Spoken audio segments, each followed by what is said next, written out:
তোমার বাবার চোখ বন্ধ হলে না বুঝবা দুনিয়া কাকে বলে। তোমার বাবার উপার্জন শেষ হয়ে গেলে না বুঝবা দুনিয়া কাকে বলে। তোমার কাঁধে যখন উপার্জনের দায়িত্ব আসবে তখন না বুঝবা দুনিয়া কাকে বলে, রোজগার কত কষ্ট। সেদিন আমি একজন লোককে দেখছি, তাকাইয়া দেখছি অনেকক্ষণ, ট্রাকের থেকে সিমেন্টের বস্তা নামাইতেছে। আমি লোকটার দিকে তাকাইয়া ছিলাম, সারাটা শরীর ঘামে। আমার মনে হয় যেন লোকটা মানে পানির মধ্যে, সারাটা চুল চেহারা তার ঘামে, ঘাম বাইয়া বাইয়া পড়তেছে।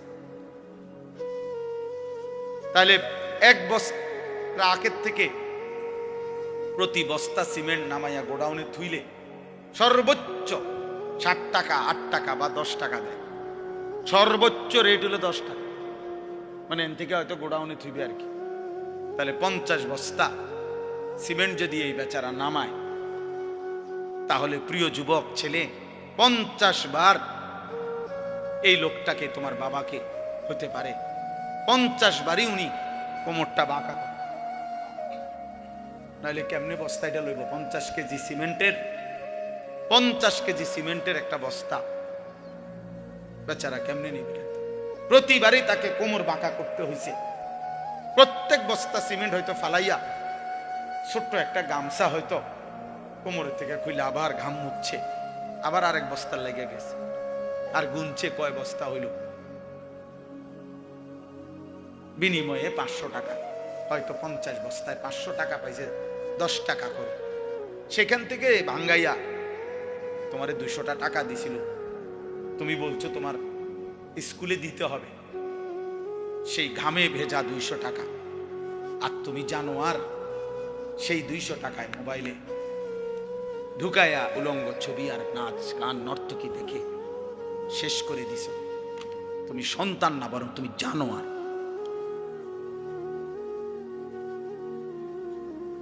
তুমি সন্তান, তুমি মানুষ না, বরং তুমি কুত্তা, তুমি জানোয়ার। তুমি জানো না তোমার বাবার এই 100টা টাকার পিছনে কতগুলো ঘাম ঝরছে, বেটা, কতগুলো ঘাম ঝরছে।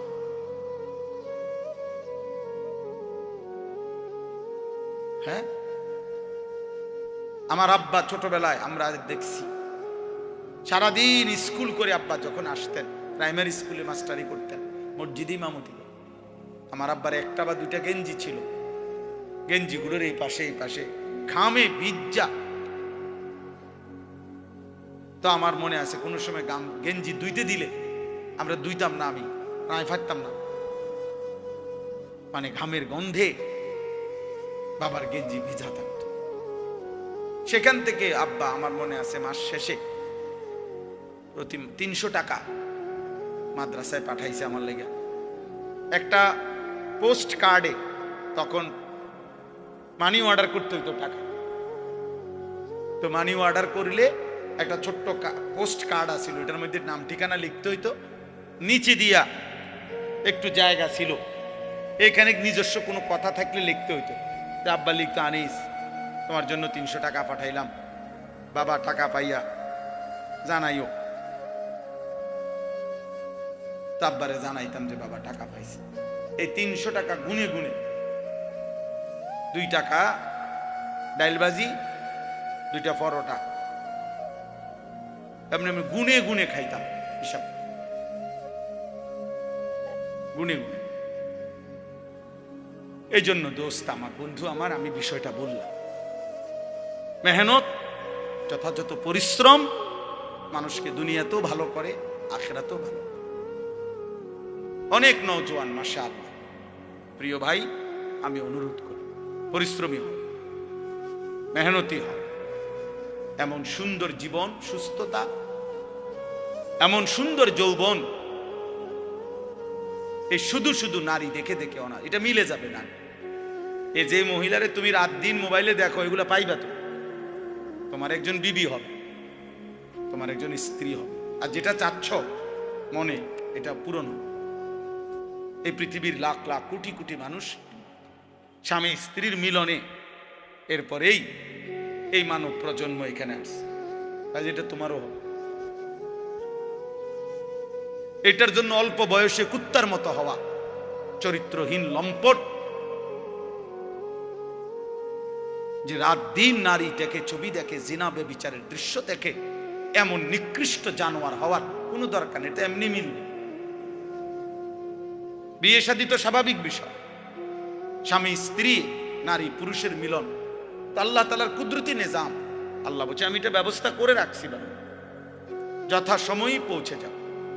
সময়ের আগে এক লোকমা খাবারও পৌঁছে।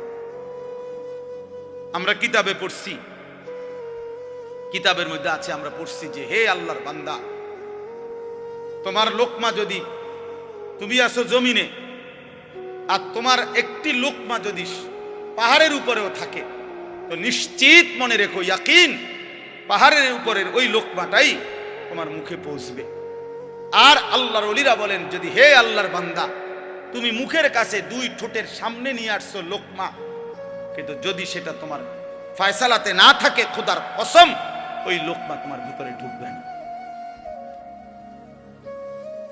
যেটুকু বরাদ্দ ওইটা যদি পাহাড়েও থাকে সেখান থেকে নেমে আসবে, যেটা বরাদ্দ নাই সেটা ঠোঁটের কাছে থাকলেও সেটা কি হবে না, মিলবে। অতএব আমাদের জীবনের এটা বড় বুঝা উচিত। আমি বেশি আফসোস করি যে ছেলেরা, বাবা কেন বুঝতেছো না যে তুমি তোমারে চিনলা না কেন? কমপক্ষে ডানে বামে তাকাইও না, এই সমাজের কারো দিকে তাকাইও না, তোমার দিকে তাকাও তো একটু, যে আমি কি করছি সারাটা দিনে। এটা কি একটা সুস্থ মানুষের কাজ? সারা দিনে আমি বেশি ব্যস্ত ছিলাম। আজকে মাগরিব পর্যন্ত আমার বাচ্চা অসুস্থ ছিল, আর আমি ডাক্তার দেখাইয়া বাসাত রাইখা সুদন্যপুর আমার শায়েখ আরিফ বিল্লাহ আল্লামা মুফতি মুশতাকুর নবী কাসেমি হজরতের মাদ্রাসায় আমি যাইতে হয়েছে মাগরিবের পর। ওইখানে ইসলাহি মাহফিল, সেখানে আমি 20 মিনিট বয়ান করছি। এরপরে এখানে আসছি, আমি বারবার যোগাযোগ হইতেছে যে দেরি হয়ে যাইতেছে বা আমার আরেকটা মাহফিল আছে, সবই ঠিক আছে, কিন্তু আমি মাঝখানে ঠিকই এরপরেও এলিটগঞ্জ পাম্পে আমরা এশার নামাজ জামাতে পড়ে আসছি। মাহফিল যদি কাইতে হইয়া যায়, শীত হইয়া যায়, আমাকে আমার নামাজ পড়তে হবে না? শ্রোতা যদি চলেও যায়, আমাকে আমার নামাজ পড়তে হবে না? ওই দেখো, ঠিক ওই দেখো, ওই অপদার্থরে দেখো, ঠিক মতো চোখেও দেখে না, কিন্তু মাগার মোবাইলে এমনি, হ্যাঁ চোখের লোকে লাগাই এলাও, এটা গাম দিয়া কষ্টে লাগাই দাও, এই যে আছে এখানে কষ্টে। হ্যাঁ হ্যাঁ, না না, লজ্জা, লজ্জা হবে কোন দিন? কোন দিন হবে বলেন? হায়া হবে কোন দিন? তাইলে শিখবে কোন দিন আমার ছেলেরা? সন্তান শিখবে কোন দিন? ফেরাবে কে এদেরকে? কারো। সবাই আমরা সবাই ভাবতেছেন পাশ কাইটা জায়গা, সবাই ভাবতেছেন মাথা নোয়া জায়গা, সবাই ভাবতেছেন যার যার রুমে ঢুকে গেলে, ঘরে ঢুকে গেলে দরজা বন্ধ করে দিলে নিরাপদ। আল্লাহর কসম, কোন সমাজের মধ্যে যদি জিনা বেড়ে যায়, বেবিচার বেড়ে যায়, নারী ছেলে মেয়ের অবাধ মেলামেশা চলাফেরা যদি বেড়ে যায়, রব্বে কাবার কসম কিতাবে আছে, ওই সমাজের কোন ঘর আর পবিত্র নারী মেলা কঠিন হয়ে যায়। আগামীর প্রজন্ম হয়তো নেককার মেয়ে, চরিত্রবান মেয়ে, সতী সাথী মেয়ে মিলাটা কঠিন হয়ে যাবে যদি জেনা বেবিচার আর পরকিয়া আর হারাম অসভ্যতা এইভাবে ছড়িয়ে যায়। বর্তমান সময়ে মানুষের সবচেয়ে বেশি যেই গুণাটি হচ্ছে সেটা হলো এই চোখের গুণ। কিসের গুণা বলেন? এই চোখে। দিবা নিশি আমাদের মা বোনেরা বেপর্দা রাস্তায় চলছে, নিজেদের ভিন্ন রকমের অঙ্গভঙ্গি, আর এটা পুরুষ প্রতিনিয়ত দেখছে, অথচ এটা হারাম। মোবাইলে প্রতিনিয়ত কিশোর যুবক ছেলেরা, একটা বয়সী ছেলেরা একেবারে বেসামাল এই বড় মোবাইল ব্যবহার করে রাত নাই দিন নাই সারা রাত নারী ছবি অস্থির দৃশ্য দেখছে। অথচ খোদার কসম এটা একদিন জাহান্নাম ছাড়া আর কিছুই মিলবে। আল্লাহ নবী সাল্লাল্লাহু আলাইহি সাল্লাম বলেছেন, যে ব্যক্তি কোনো নারীর সৌন্দর্য হারাম, যেটা তার দেখার অনুমতি নাই, সে দেখলো, খোদার কসম নবী বলছে কিয়ামতের দিন তার দুই চোখে সীসা জাহান্নামের আগুনে গলাইয়া এরপরে সীসা ঢেলে দেওয়া হয়, সীসা ঢেলে দেওয়া হয়, সীসা ঢেলে দেওয়া। অতএব আপনাদের কাছে অনুরোধ করছি, এই ছোট্ট কথাটা আল্লাহ তাআলা আমাদেরকে বলছেন, ইয়াগুদ্দু মিন আবসারিহিম, চোখ নামাও, চোখ। যুবক ভাই, তোমরা অনেক নওজোয়ান, মাশাআল্লাহ, প্রিয় সন্তান, নিজের উপরে দয়া করো। এই মোবাইলের অব্যাহত নেশা তোমারে ক্ষতিগ্রস্ত করবে। একদিন তুমি দুনিয়াও আগামাতা কিছুই খুঁজে পাবা না, আখেরাত আখেরাত। বয়স্ক বাবা যারা আছেন এখনো 50-60 বছর, অথচ এখনো চা দোকানে, টেলিভিশনে নাটক, সিনেমা, নর্তকীর নাচ দেখার অভ্যস্ত বা অভ্যাস আছে, আল্লাহর ওয়াস্তে চাচা ছেড়ে দেন। এটা অসভ্যতা ছাড়া এই বয়সে আরো বেশি অসভ্যতা। এই জন্য আল্লাহ নবী সাল্লাল্লাহু আলাইহি সাল্লাম স্পষ্ট বলছেন, রাগ হবেন না, নবীজি বলছেন, আল্লাহ নবী সাল্লাল্লাহু আলাইহি সাল্লাম বলছেন, হাসরের দিন আল্লাহ তাআলা ওই বান্দার দিকে তাকাবেন না, আল্লাহ তাআলা তাকে পবিত্র করবেন না, আল্লাহ তাআলা তাকে জাহান্নাম থেকে বাঁচাবেন না। এই কথা বলতে গিয়ে 1 নম্বরে যার কথা বলছে, নবীজি বলছেন যে আশ-শাইখুজ জানি, যে বুড়া ব্যভিচারী। খোদার কসম, বয়স বেশি, বয়স হয়ে গেছে, অথচ এখনো জিনাকার, ব্যভিচারী। আর চোখ দিয়ে ভিন নারী দেখলে এটাও জিনা, হাত দিয়ে ছুঁয়ে দিলে এটাও জিনা, কান দিয়ে শুনলে ভিন নারীর কথা, হারাম কথা, এটাও জিনা, অন্তর দিয়ে কল্পনা করলে এটাও জিনা, লজ্জাস্থান দিয়ে জিনা করলে এটাও জিনা, নবীজি বলছেন। অতএব আল্লাহ নবী সাল্লাল্লাহু আলাইহি সাল্লাম বলছেন, বয়স্ক হওয়ার পরেও যে জিনার অভ্যাস, হারাম নারী দেখার অভ্যাস, বাস্তবে হোক আর মোবাইলে হোক আর টেলিভিশনে হোক আর সাদওয়ানে হোক, এই বদঅভ্যাস যে ছাড়ে নাই, আল্লাহ তাআলা তার দিকে কিয়ামতের দিন তাকাবেনও না, আল্লাহ তাকে পবিত্রও করবে না, আল্লাহ তাকে জাহান্নাম থেকে বাঁচাবেও। অতএব দয়া করে জওয়ান কিংবা বৃদ্ধ এবং নারীরা যারা, পরের আয়াতে আল্লাহ বলছেন, ওয়া কুল্লিল মুমিনাত ইয়াগদুদনা মিন আবসারিহিন্না ওয়া ইয়াহফাজনা ফুরুজাহুন্না। আল্লাহ বলছে মুমিন মহিলাদেরকেও বলেন তারা যেন ভিন পুরুষ থেকে তাদের চোখ নামিয়ে রাখে এবং তারাও যেন তাদের লজ্জাস্থান হেফাজত করে। অতএব চোখ হেফাজত করা, হারাম দৃশ্য, হারাম ছবি, অশ্লীল নাচ গান, হারাম নারীর দিকে তাকানো যত মন চায়, বা যদি কলিজা ছিঁড়েও যায়, যদি কলিজা ছিঁড়েও যায়, 1000 লক্ষ বারও যদি মন চায়, প্রিয় যুবক আমার, নওজোয়ান সাথী আমার, প্রিয় ভাই আমার, বন্ধু আমার, মুসলমানের সন্তান, তুমি ফিরে আসো। আমি এক বন্ধু অনুরোধ করলাম, এতে করে লাভ কি হবে? যালিকা আজকা লাহুম। কোরআনের এই আয়াতে আল্লাহ বলেন, যদি কেউ এই 2টি কাজ করে, 1 চোখ হেফাজত করে, 2 লজ্জাস্থান হেফাজত করে, আল্লাহ বলেন আমি ওয়াদা দিলাম, আমি তার অন্তর 100 শতভাগ আমি তার দিল পবিত্র করে দেব, 100 ভাগ পবিত্র। ইন্নাল্লাহা খাবীরুম বিমা ইয়াসনাউন।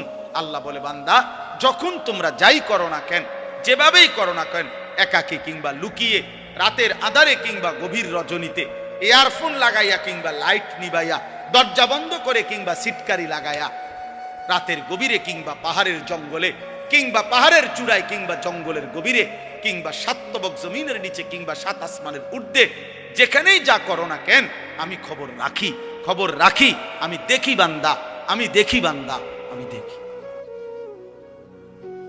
গোবর থেকে দুর্গন্ধই বের হবে, গোলাপ ফুল থেকে সুঘ্রাণই বের হবে। অতএব রাস্তা রাস্তায় ঘুরতো যেই মেয়ে, বিবাহের আগে কোনো না কোনো ছেলের সাথে হারাম কোনো সম্পর্ক করত যে মেয়ে, আল্লাহর কসম ওই অপবিত্র মেয়ে থেকে পবিত্র কিছু আশা করা যাবে না।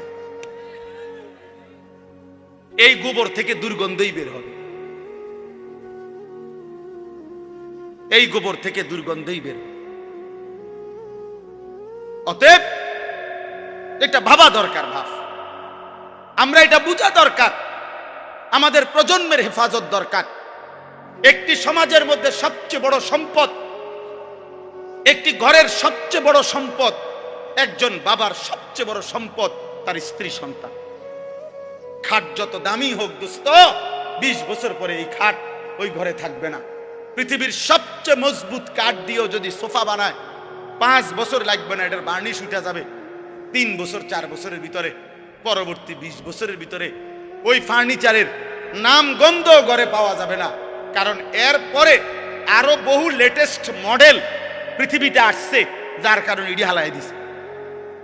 বুঝেন নাই কথা? এটা মসজিদে যে আগে মোজাইক হইতো, আমি তো দেখছি ছোটবেলা, মেশিন দিয়া ছোট ছোট ছোট গুড়া গুড়া পাথরের গুড়া মোজাইক করতো। আর এগুলার মোজাইক আগে ছোট ছোট এলো মেলো পাথরের কঙ্কর, ছোট ছোট পিচি পিচি পিচি না মোজাইক দেখছেন না? কই এখন আসেনি এগুলা। মোজাইক ভাঙ্গা টাইলস লাগা, মানে এমন মসজিদ যেখানে আগে মোজাইক ছিল, কয় না এটি ওনার ভাল লাগে না, আরে উড়াও এটি উড়াও, টাইলস পুরা বসি টাইলস করো, টাইলস করো। পুরাতন গ্রিল বদলাইয়া SS5 এর দরজা গ্রিল লাগানো হয় কিনা বলে? তাইলে বাবা বলে দুনিয়ার এই আসবাব উপকরণ আমরা যা দুনিয়া সাজাইলাম ঘরের, আল্লাহর কসম এগুলা থাকবে না। আমনে রেখে যাওয়া কাছের ফ্লেট আগামী 10 বছর পরে আর থাকবে না। আপনার রেখে যাওয়া সোফা, ফার্নিচার, খাট, ডাইনিং টেবিল এগুলো থাকবে না। এগুলা বংশধররা ফেলে দিবে, নায়নাতকুররা ফেলে দিবে। কিন্তু আপনি যেই ছেলেটাকে গড়ে গেলেন, আপনি যদি মেয়েটাকে দিন শিখায়া যান, পর্দা শিখায়া যান, ছেলেটাকে আল্লাহর কোরআন শিখায়া যান, খোদার কসম তার প্রতিটা সেজদা মৃত্যু পর্যন্ত ওই বাবা মার আমল নামার মধ্যে নেকি নিয়ে আস, কোনো সন্দেহ নেই। আল্লাহ নবী সাল্লাল্লাহু আলাইহি সাল্লামের হাদিস কত শুনছেন আপনারা, ওয়াজে উলামায়ে কেরাম বলে আপনাদেরকে যে মান ক্বারা আল কুরআন ওয়া আমিলা বিমা ফীহি উলবিসা ওয়ালিদাহু তাজান ইয়াউমাল কিয়ামা। আল্লাহ নবী সাল্লাল্লাহু আলাইহি সাল্লাম বলেন, যে কোরআন পড়লো, কোরআন অনুযায়ী জীবন চালাইলো, ওই ব্যক্তির মা বাবাকে কিয়ামতের দিন নূরের মুকুট, আলোকিত মুকুট পরিধান করানো। নবীজি বলছে তাহলে ভাবো তো, যদি বাবা মাকে এই মর্যাদা দেওয়া হয়, তাহলে যে কোরআন পড়লো সরাসরি, যে নিজে আমল করলো, ফামা যান্নুকুম বিল্লাযী আমিলা বিহাযা, তাকে আল্লাহ কি পুরস্কার দিবে? যে কোরআন পড়ছে, যে কোরআন আমল করছে। বাপ মারে যদি আল্লাহ সম্মান দেয়, তো হাফেজে কোরআনকে কি দিবে? আলেমে দ্বীনকে আল্লাহ কি দিবে?